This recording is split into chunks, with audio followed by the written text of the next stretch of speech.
Hello student, how are you? Welcome to Saras wisdom. और आज का टॉपिक है democratic rights, chapter 5, political science, class 9। डेमोक्रेटिक राइट्स क्या होते हैं? क्या डेमोक्रेटिक राइट्स में ही होता है फंडामेंटल राइट्स?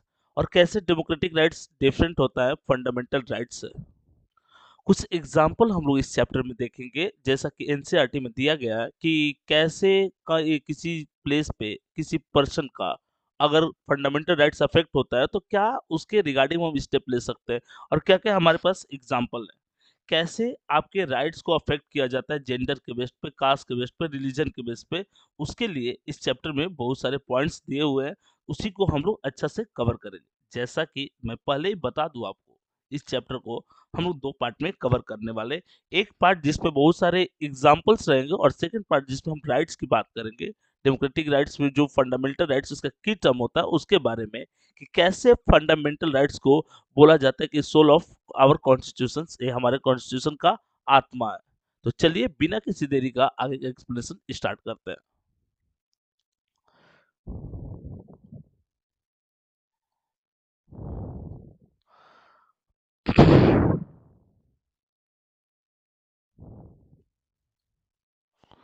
अच्छा, गुंटनामो बे एक एग्जाम्पल दिया गया। ठीक है, पहले तो जानते हैं कि गुंटनामो बे है कहाँ पर। एक क्यूबा में यूएस मिलिट्री बेसिस है वहां पर। और वहां पर 600 लोगों को वर्ल्ड के अलग अलग पार्ट से उठाया जाता है और उठा करके जेल में डाल दिया जाता है। देखिए, कहीं पर भी आप किसी को कैद से किसी को आप जेल भेज रहे हो, किसी और कंट्री से अगर आप हो, किसी को आपको लेकर के जाना है, तो पहले वहाँ की लोकल जो इंस्टीट्यूशन होती है, लोकल जो गवर्नमेंट है, लोकल जो पुलिस है, उसको आपको बताना पड़ता है। बट यूएस आर्मी ऐसा कुछ नहीं करते। क्यूबा में जो उनका मिलिट्री बेसिस था, वहां पर वो 600 लोगों को अरेस्ट करके लाती है और ला करके रख देती है।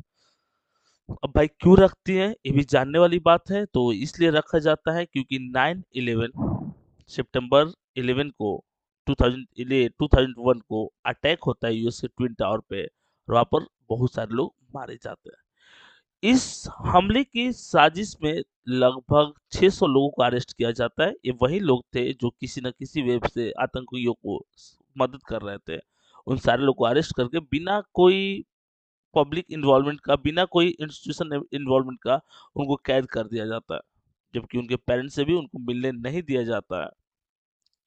एक तरह से फुली कंट्रोल्ड जो प्लानिंग था आतंकवाद को खत्म करने का, यूएस के द्वारा की जाती है। तो क्या इससे ह्यूमन राइट्स वाले शांत रहेंगे, या ह्यूमन राइट्स वाले अपने इंटरप्शंस करेंगे? मैं आपकी जानकारी के लिए एक बात बता देता हूँ। यूएसए डोमिनेट करता है यूनाइटेड नेशन में, और जनरली यूएस के बड़े जो डिसीजन होते हैं उसको नहीं पलटे जाते। तो पावर की पूजा होती है, और होती है, यूएस का डोमिनेंस है। यूएस जो चाहता है वो कर लेता है, लगभग वो यूनाइटेड नेशन की बातों को इग्नोर भी करता है, क्योंकि वो पावरफुल नेशन है। तो इसमें पूछा जाए गुंटनामो बे में कितने लोगों को, तो लगभग 600 लोगों को, 600 लोगों को वर्ल्ड के अलग अलग पार्ट में क्या किया जाता है, अलग अलग पार्ट से अरेस्ट किया जाता है, अरेस्ट करके लाया जाता है। जो कि क्यूबा में है, नॉर्थ अमेरिका में ही क्यूबा में है, वहां पर यूएस मिलिट्री का बेसिस है। अब देखिए यहाँ पर बोला कि it features high security camps like Camp 5 and Camp 6, modeled after US maximum security prison with the constant surveillances, isolation cells, and limited recreation detainers. Faced strict conditions, including the 24-hour lighting and behavioral based placements. अब यहाँ पर क्या है कि उनको और भी ज्यादा हार्ड कंडीशन में रखा जाता है। कैंप पूरा वो आइलैंड जो था उसको कैंप बना के रखे थे, और उस कैंप में कैंप 5 और कैंप 6 जो था बहुत ही ज्यादा इंपॉर्टेंट था। Model after US maximum security present with the constant surveillances, isolation cells and limited, मतलब आइसोलेशन सेल्स था वो। अगर आप क्रिमिनल एक्टिविटीज में इन्वॉल्व हैं या फिर भी वहां पर जाकर के आप दिक्कत कर रहे हैं, तो आपको बहुत ही मतलब हार्डली आपको रखा जाएगा। एक पर्टिकुलर रूम दे दिया जाएगा, वो सेल दे दिया जाएगा जहाँ पे सनलाइट नहीं पहुंचेगी, जैसा आपने मूवीज सब में देख रखा है, उस तरह की चीजें। इतना एग्जाम्पल देने का क्या मतलब, इतना एग्जाम्पल देने का सिंपल सा मतलब है कि उनको परेशान किया जाता था, उनको टॉर्चर किया जाता था, जो भी छवि 9/11 के हमले में शामिल थे। यहाँ तक कि जो ह्यूमन राइट्स वाले हैं, अगर कोई कैदी है उसको जेल हो गई है तो ऐसा नहीं कि जेल हो गए तूने बहुत बड़ा क्राइम किया तो हम तुम्हारा स्किन निकालेंगे उसमें नमक मिर्च लगाएंगे, नहीं कर सकते। ह्यूमन राइट्स वाले बोलते हैं कि एक तो गलती क्या आप ऊपर से आप कर रहे हो। तो ये ह्यूमन राइट्स वालों का इंटरप्शंस होता है, फिर धीरे धीरे थोड़ी सी वो लिबर्टी प्रोवाइड भी करते हैं।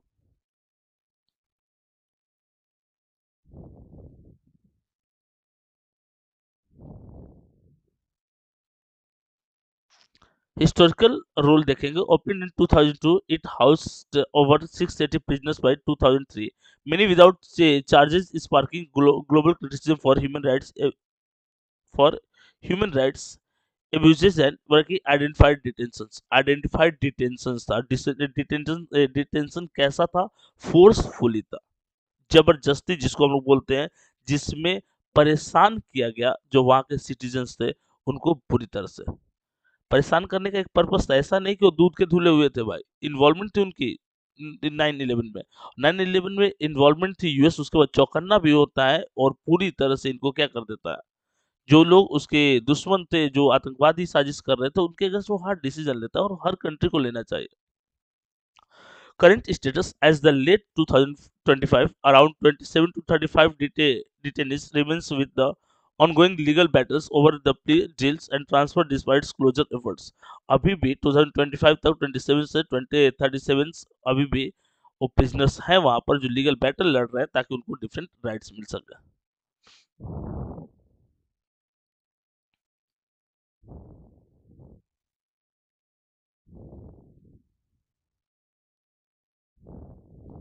अच्छा, citizens rights in Saudi Arabia. Saudi Arabia में सिटीजन्स का राइट्स क्या है, इसको थोड़ा सा डिटेल में जानते हैं। जैसे मान लीजिए ये आपका सऊदी अरेबिया हो गया, ठीक है। तो सऊदी अरेबिया के वेस्ट साइड में जो है वो रेड सी है, याद रखो कुछ बातें, रेड सी है। यहाँ पर इंडियन ओशन, थोड़ा ज्योग्राफी का एक छोटा सा चीज है उसको कर लेते हैं हम लोग। यहाँ पर जॉर्डन है, सीरिया है, ये सारे कंट्रीज है, ठीक है, इस वाले पार्ट में। ये सऊदी अरेबिया पूरी तरह से डेजर्ट है। सऊदी अरेबिया पढ़ने से पहले एक चीज जानते हैं, सऊदी अरेबिया में मोनार्कियल गवर्नमेंट है।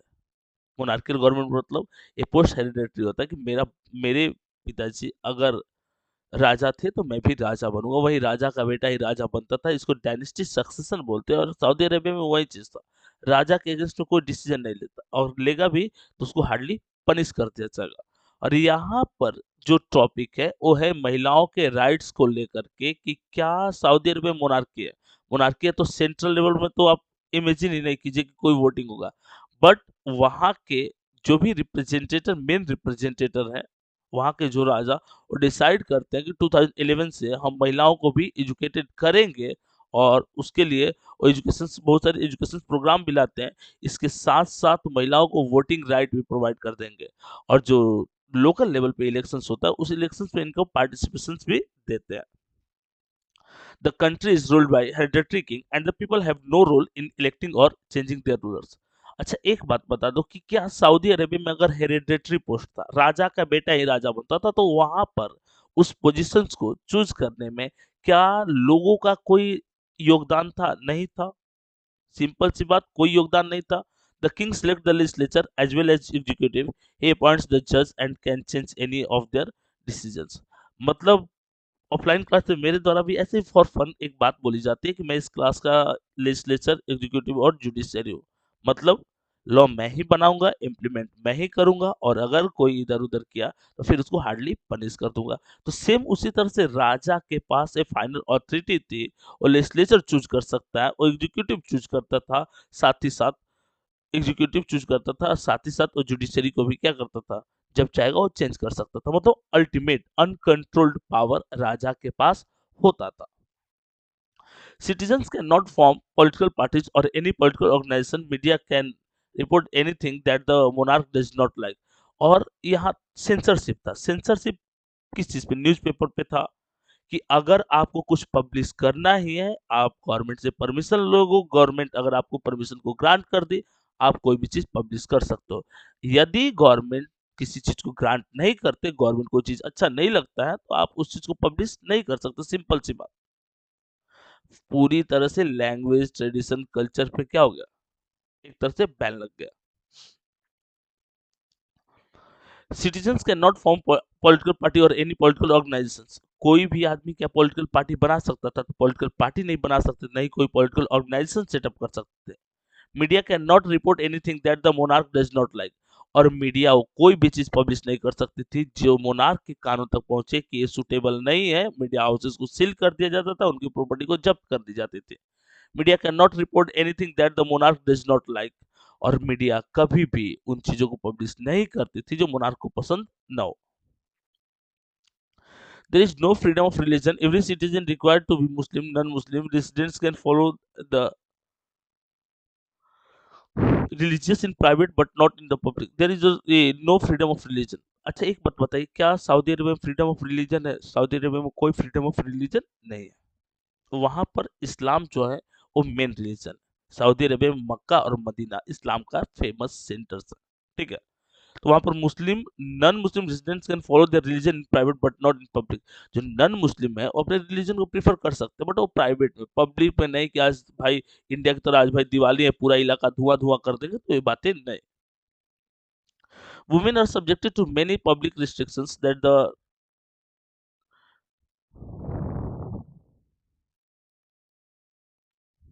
that the testimony of one man is considered equal to that of the two women। मतलब वहां पर सऊदी अरेबिया में ऐसी चीजें थी कि वन मैन को टू वुमेन के बराबर माना जाता था, और जेंडर रेशियो 250 के आसपास है। 250 गर्ल्स 1000 बॉयज। तो जेंडर रेशियो में बहुत सारे डिफरेंसेस देखने को मिलता है। रिलीजियस नॉन रिले मतलब मुस्लिम मुस्लिम के अलावा और कोई रिलीजन यहाँ पर प्रिफर नहीं हो सकती। The ethnic massacres in Kosovo refer to the systematic ethnic cleanings of Kosovo Albanians by Serbian forces during the 1918-1999 Kosovo war. देखिए, कोसोवो वॉर क्या था? कोसोवो किसका पार्ट था? कोसोवो यूगोस्लाविया का पार्ट था। और यहाँ की सिचुएशन में बता दूं, यहाँ पर सर्ब्स जो थे उन उनकी संख्या ज्यादा थी। एक इलेक्शन होता है, उस इलेक्शन में वो जीत जाते हैं। बट एक और चीज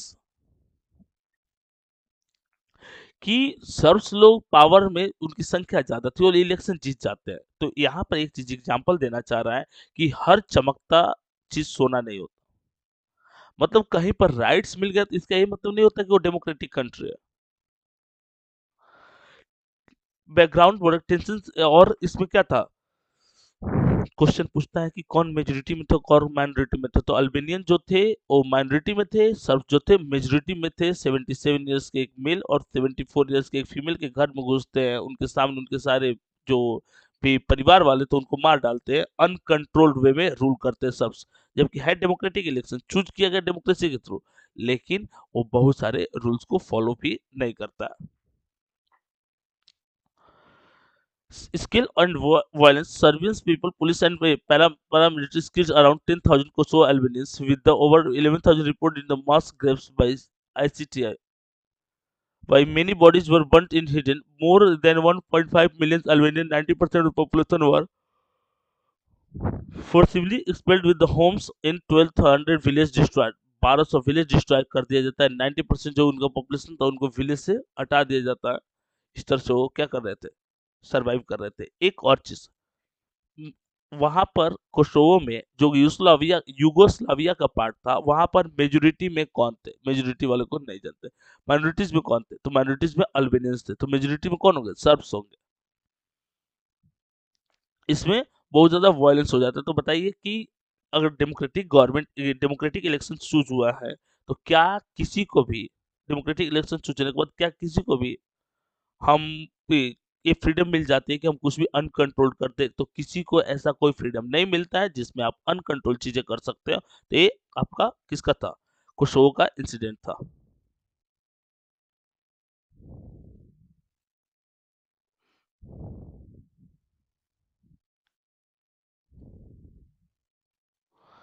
Men and boys faced mass executions such as 200 in Bergen-Dajakovia and 60 of the cancelled, while women and children were driven out of the borders like the Albania. Rapes, looting, and religious sites destructions accompanied the cleansing. So men and boys faced a mass executions। Main और boys को मास education, क्योंकि सबको लगता था कि अगर ये बड़े हो जाएंगे तो हमसे बदला ले सकते हैं, तो पहले मेल और बॉयज को मार दो। Such as 200 in the Buraki Dejakovica and 60 in the Kaken, while women and children were driven towards borders like Albania, rappers, looting and religious site destructions accompanied the cleansing। और सारे जो थे किस चीज में हेल्प कर रहे थे? एक क्लीनिसिंग में हेल्प कर रहे थे, और अलग अलग लोग जो थे डिफरेंट प्रॉब्लम्स को फेस कर रहे थे। नाटो नाटो एक ऑर्गेनाइजेशन है, पहले 30 कंट्रीज था, अभी 29 कंट्रीज है। कहाँ का? यूरोप का। तो उसमें वो इंसिडेंट क्या बता रहा है?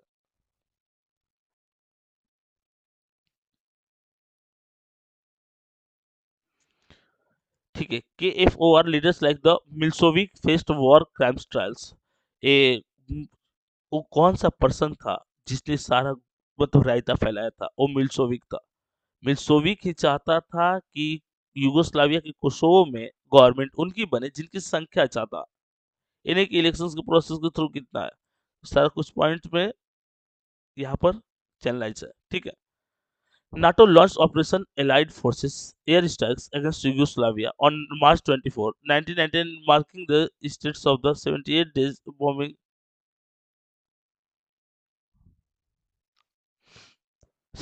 bombing campaign to halt ethnic cleansing in the Kosovo। और वहां पर नाटो क्या करता है? मिलिट्री ऑपरेशन कर देता है और वहां पर सारी चीजों को बैलेंस करता है। नाटो क्या है? तो बहुत सारे ग्रुप ऑफ कंट्रीज का एक ऑर्गेनाइजेशन है यूरोप के, जिसमें 29 कंट्रीज अभी हाल फिलहाल में है।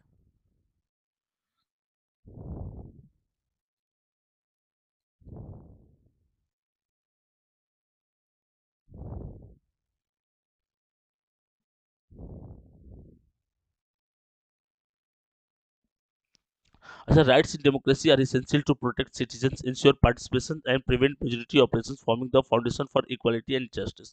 डेमोक्रेटिक राइट्स करता है? डेमोक्रेटिक राइट्स जो है वो प्रोटेक्ट करता है सिटीजन को, इंश्योर करता है उनके पार्टिसिपेशन को इलेक्शंस में, कि वो पार्टिसिपेट भी कर सकते हैं इलेक्शन में, वोटिंग भी करके किसी को जिता सकते हैं। Prevent majority operation, forming the foundation for equality and justice. और ये किस चीज को शो करते हैं? इक्वालिटी और जस्टिस को। Sustenance of the democracy, democracy survival के रिक्वायर्ड फीचर है। rights against such democracy, greeting every citizen in the right to vote and contest elections, enabling government the people। without this democratic process like free elections would collapse। और यहाँ पर क्या होता है? Free education provide किया जाता है। Right against democracy by granted very citizen and right to vote. जैसे बहुत सारे ऐसे लोगों को गवर्नमेंट अपॉर्चुनिटीज भी देती है कि आप पास्ट आप क्या करते हो उससे मतलब नहीं, आप अभी सुधर जाओ, आपको कुछ पैसा देंगे, आप अच्छा से अपना जॉब रोजगार ये सब करोगे। Freedom of expression, citizen need the right to express opinions from the political.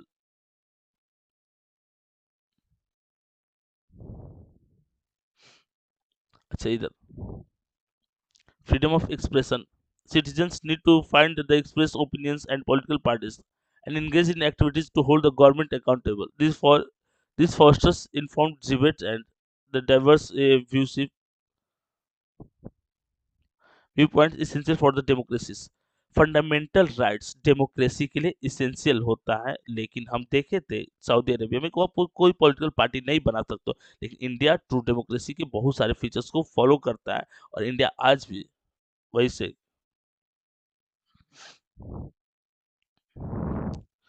Protections of minorities rights shields minorities from majority trend, ensuring no group faces discrimination based on the caste, religion और gender। कोई भी group cast, religion और gender के base पे कोई discrimination face नहीं करेगा। The Indian constitution enforce equality before the law for all. Indian constitution जो है वो इक्वालिटी बिफोर द लॉ को प्रेफर करता है। Granting against working violations, right act as a safeguard when violations occur, allowing the legal resources if the freedoms are threatened by the state or the others। This upholds dignity and equality in the practice। और ये किस चीज को upload करता है? Dignity and जो practices है उस चीज को शो करता है। Legal rights are state enforced entitles defined by the law, like voting और property rights without court remedies for violations। जैसे कोई भी राइट अफेक्ट हो गया, मान लीजिए मेरा वोटिंग राइट खत्म हो गया, ईपीआईसी कार्ड मेरा नहीं बन पर, हम अप्रोच करेंगे कोर्ट को, घर आके बना के देगा। Moral rights are ethnic claims based on the conscience or the norms such as the fairness, dignity, lacking formal enforcement। थोड़ा सा इन्वॉल्वमेंट और फ्रेंडशिप वो गलत है। इधर More rights are ethical claims based on the coincidence or norms such as the fairness or dignity lacking for a formal enforcement. और यहाँ पर फॉर्मल इन्फोर्समेंट के थ्रू सारी चीज इम्प्लीमेंट होता है. Legal rights are confined, legal rights are codified, changeable, and legislations and territory limited. Moderate are universal. Gates are universal, timeless ideals influenced by culture, often shaping laws over the time. क्या करते हैं, shape करते हैं different चीज़ों को, implement करते हैं उस चीज़ को, उसमें चेंजेस लाते हैं, इस तरह से वो सर्वाइव करते हैं.